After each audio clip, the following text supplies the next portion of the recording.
Hello guys, कैसे हैं आप लोग। आई होप आप सभी अच्छे ही होंगे। तो आज के इस वीडियो में हम प्रैक्टिस सेट 67 लेके आए हैं और ये हिंदी से संबंधित होंगे। तो ये आज के सेशन बहुत ही इंपॉर्टेंट होंगे आपके एग्जाम के लिए।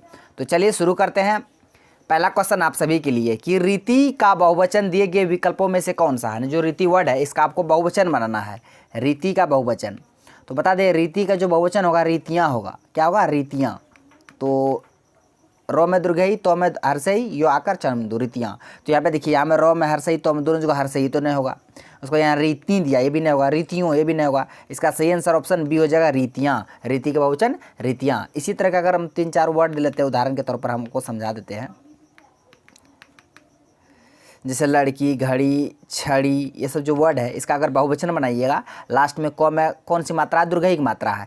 तो इसको आज जब बहुवचन बनाइएगा तो ये दुर्घई हर से ही बदल जाएगा और लास्ट में यहाँ लग जाएगा। तो लड़की की लड़ियाँ, झड़ी की झड़ियाँ, लकड़ी की लकड़ियाँ, है ना। तो ये दुर्घई हर से ही बदल जाता है, लास्ट में यहाँ लग जाता है। इस तरह के वर्ड में आपको इसको ध्यान में रखना है। ठीक है, अब बढ़ते हैं अगले क्वेश्चन की ओर।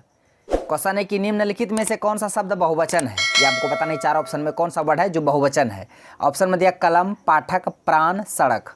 तो बता दे, कलम का बहुवचन कलमे होता है। यानी कि यहाँ पे जो कलम दिया हुआ ये एक वचन है, ये तो होगा नहीं। इसका बहुवचन कलमे होता है। हमको बहुवचन फाइंड करना है। पाठक, पाठक ये एक वचन है। पाठक का बहुवचन क्या होता है? पाठकगण। पाठक का बहुवचन पाठकगण। तो ये भी नहीं होगा क्योंकि ये एक वचन में है। उसके बाद सड़क, सड़क का बहुवचन सड़कीय होता है। सड़क का सड़कीय, तो यह सड़क भी एक वचन में दिया हुआ। तो बच कौन गया? प्राण बच गया। तो ये प्राण ऐसा वर्ड है, इसका प्रयोग हमेशा बहुवचन में ही होता है। प्राण बहुवचन ही हमेशा, इसका प्रयोग हमेशा ये बहुवचन में ही होगा।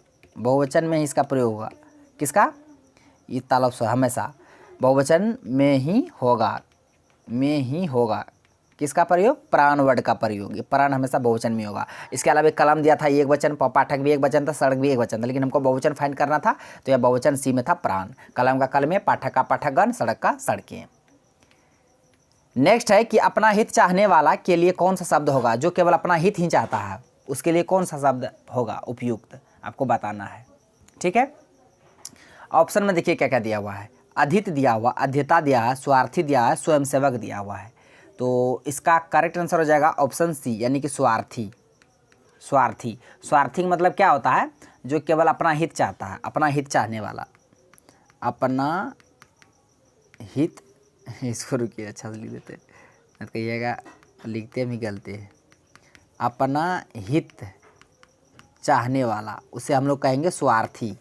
क्या कहेंगे? स्वार्थी, जो केवल अपना हित चाहता है।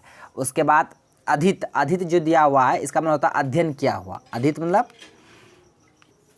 अध्ययन किया हुआ, अध्ययन किया हुआ। अधित मतलब होता है अध्ययन किया हुआ। और उसके बाद बी में दिया अध्यता। अध्यता मतलब होता है जो अध्ययन करने वाला, अध्ययन करने वाला, अध्ययन करने वाला,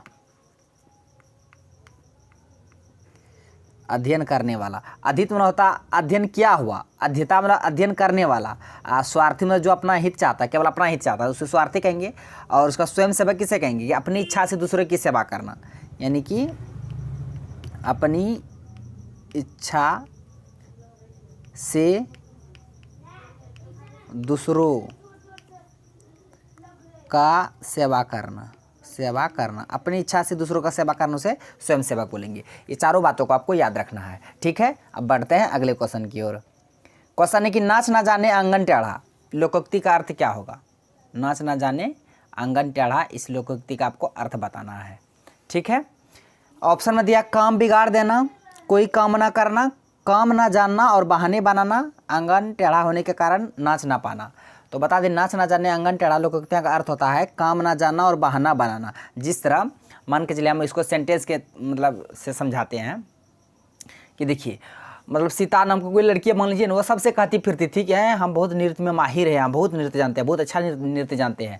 जब उसको नृत्य करने के लिए कहा गया, डांस करने के लिए कहा गया, तो बहाना बना दीजिए मेरा पैर में मोच है, नहीं कैसे करेंगे, है ना। वो जानती नृत्य नहीं है, वो बोलती है सिर्फ ना मेरा पैर में मोच है, तो ये है वो है फलना ढिकलना है, ये सब तो ही अब बहाना बनाना। काम ना, वो जानती नृत्य नहीं यानी कि डांस नहीं जानती है, लेकिन फिर भी सबको बताती नहीं हम बहुत अच्छा डांस करते हैं। जब उसको करने कहा जाता है तो कहता मेरा पैर में रहता है, तो मेरा पैर में मोच है। तो आप बस ये समझिए कि नाच ना जाने आंगन टेढ़ा का मतलब होता है काम ना जानना और बहाना बनाना। ठीक है, इसका आंसर ऑप्शन सी हो गया।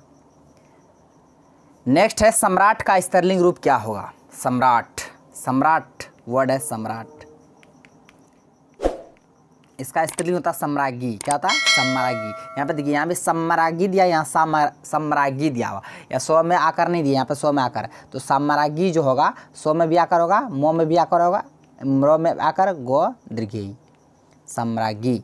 तो ऐसा वाला सम्राज्ञी आंसर होगा ऑप्शन डी, है ना। सम्राट का स्त्रीलिंग होगा सम्राज्ञी। ठीक है, अब बढ़ते हैं अगले क्वेश्चन की ओर। क्वेश्चन है कि राम ने पुस्तक पढ़ी, इनमें से कौन सा कारक है? बता दे कारक के 8 भेद। कर्ता ने कर्म को, करण से, संप्रदान को के लिए, अपदान से, अधिकरण में, पर, संबंध, का के की, संबोधन, हे, अजी, अहो, अरे, है ना। तो ये 8 भेद हैं कारक के। और यहाँ पे है सेंटेंस में राम ने पुस्तक पढ़ी, इसमें कौन सा कारक है? तो वह कर्ता कारक, इसका चिन्ह है ने, कर्ता कारक का चिन्ह ने है, कर्म कारक का चिन्ह को है, यानी विभक्तियाँ, करण कारक की विभक्तियाँ से है, और अधिकरण कारक की विभक्तियाँ में या पर है। तो यहाँ पर राम ने पुस्तक पढ़ी, ने आया तो ने कौन सा कारक होगा इसमें? कर्ता कारक। कौन सा कारक? कर्ता कारक। इसका आंसर ऑप्शन ए हो गया। विभक्तियाँ भी आप लोग को याद रखना, ठीक है। नेक्स्ट है सुप्रभात शब्द में कौन सा उपसर्ग है? उपसर्ग और प्रत्यय दो होता है। जो शब्द के पहले आकर अर्थ बदल दे उसे उपसर्ग कहेंगे, जो शब्द के अंतिम में लगकर उसका अर्थ बदल दे उसे प्रत्यय बोलेंगे। तो यहाँ पे वर्ड है सुप्रभात। क्या है? सुप्रभात। सुप्रभात में कौन सा उपसर्ग? उपसर्ग यानी पहले हमको देखना है, सो है, सु है, सो है, श्रभ है। तो वो हमको पहले क्या दिख रहा है? सुप्रभात। तो इसमें कौन सा उपसर्ग होगा? सु उपसर्ग। ऑप्शन बी हो जाएगा, सु उपसर्ग। कौन सा उपसर्ग होगा? सु उपसर्ग होगा सुप्रभात में। उपसर्ग पहले लगता है, प्रत्यय बाद में लगता है। इस बात को आपको ध्यान में रखना है। नेक्स्ट है दार प्रत्यय से बना शब्द कौन सा? यहाँ पे प्रत्यय आ गया, तो प्रत्यय अंतिम में लगता है, उपसर्ग पहले, हम पहले बता दिए। अब इसमें देखिए दार किस में लगा हुआ? अंतिम में। या सुनार, इन नार लगा, लोहार, इसमें हार लगा है, दुहरा इसमें भी नहीं लगा, ईमानदार, दार, ईमानदार, जैसे ई मोआक नो, ईमानदार, तो इसमें दार आया लास्ट में प्रत्यय, तो ईमानदार में दार प्रत्यय। इसका आंसर ऑप्शन डी हो गया, ईमानदार। नेक्स्ट है कि सूर्य शब्द का पर्यायवाची बताइए। सूर्य वर्ड का आपको पर्यायवाची बताना है। रवि, अनल, पुष्कर, मधु। मधु तो ये शहद का हो गया, पुष्कर ये तालाब का, अनल ये आग का, इक्किट बज गया। क्या? रवि। रवि ये सूर्य का है, तो इसका आंसर ऑप्शन ए हो गया, रवि। सूर्य का पर्यायवाची शब्द रवि। इसके अलावा जो था अनल ये आग का है, पुष्कर तालाब का, मधु शहद का है। नेक्स्ट ये कमेंट बॉक्स आ गया, इसका आंसर को आप लोग को कमेंट बॉक्स में देना है कि कपटी मित्र किस मुहावरे का अर्थ है ना। कपटी मित्र ऑप्शन में दे रखा है गांठ का पूरा, आंख का तारा, आस्तीन का सांप, गुदड़ी का लाल। तो अब बताना कपटी मित्र का जो मुहावरा है इसका अर्थ क्या होगा। इसका आंसर को आप लोग को कमेंट बॉक्स में देना है। तो फ्रेंड्स आज का क्वेश्चन बस यहीं तक था। सारे क्वेश्चन को एक बार हम रिपीट कर देते हैं, आप लोग ध्यान से सुनिएगा, ठीक है। सूर्य का ये रवि हो जाएगा इसका आंसर। उसके बाद दार किस में प्रत्यय है? दार, ईमानदार में। सुप्रभात में सु उपसर्ग है।